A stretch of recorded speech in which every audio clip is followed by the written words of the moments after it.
Il fallut étudier avec beaucoup de précision, de minutie et d'exactitude le plan révélé de Dieu, puis se conformer à ce qu'avait été écrit de sa main.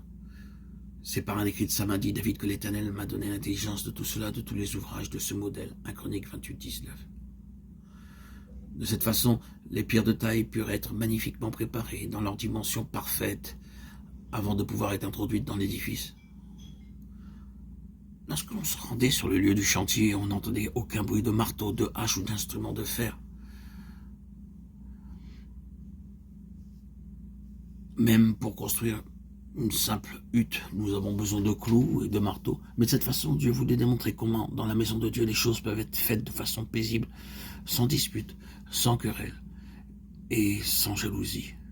Lorsqu'on bâtit la maison, se servit de pierres toutes taillées, et ni marteau, ni hache, ni aucun instrument de fer ne furent entendus dans la maison pendant qu'on la construisait. 1 Roi 6, 7.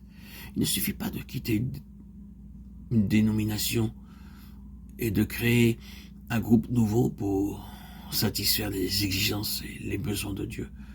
Un peu partout dans le monde, nous voyons des enfants de Dieu quitter leur dénomination et se rassembler à part, simplement parce qu'ils sont mécontents et insatisfaits. Ils s'imaginent qu'en se séparant des autres et en se réunissant à l'écart le dimanche matin autour de la table du Seigneur, ils auront quelque chose de meilleur. Bien que se réunissent à part, ensemble, ils amènent avec eux tout ce qu'il y avait de mauvais dans les vieux systèmes, dans leur ancienne église. C'est aussi pourquoi nous constatons au milieu d'eux un esprit d'orgueil, de jalousie et de querelle. Il n'y a pas de réelle joie ni de réel vide dans leur rassemblement et beaucoup agissent par ambition, pour avoir de l'autorité et du pouvoir. Certains ont quitté leur dénomination parce que leur pasteur ne leur plaisait pas. D'autres l'ont fait parce qu'ils n'avaient pas été élus anciens dans leur assemblée. D'autres sont partis parce que certains messages leur ont déplu. D'autres se sont séparés parce qu'ils ne s'étaient jamais mis d'accord avec les autres. D'autres sont sortis parce qu'ils ne voulaient pas vivre une vie de séparation, une vie de sanctification.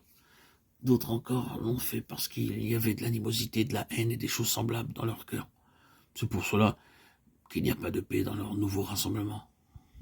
Mais Dieu nous montre que nous ne pouvons réaliser son plan qu'en nous conformant à ses principes divins. Ce n'est pas en nous soumettant à un schéma théorique, comme au plan d'un ingénieur par exemple, que nous pouvons réaliser la pensée de Dieu. Il nous faut obéir et suivre Dieu pas à pas pour réaliser son dessein.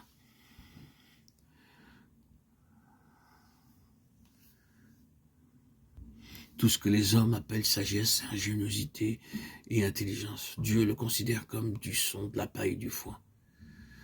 Ce n'est qu'après avoir été vidé complètement de toute sa sagesse naturelle, de son intelligence naturelle, que l'homme peut s'approcher réellement de Dieu et que nous pouvons nous rassembler ensemble avec cette disposition, cette disponibilité de cœur, nettoyé, vidé de tout ce qui n'était pas la volonté de Dieu. Nous pouvons le louer, le chanter, sans aucun esprit de querelle, de jalousie, d'orgueil. Voilà ce que Dieu attend de nous. Voilà ce qui édifie une église, un peuple, une assemblée, sans animosité, sans haine, sans rancune.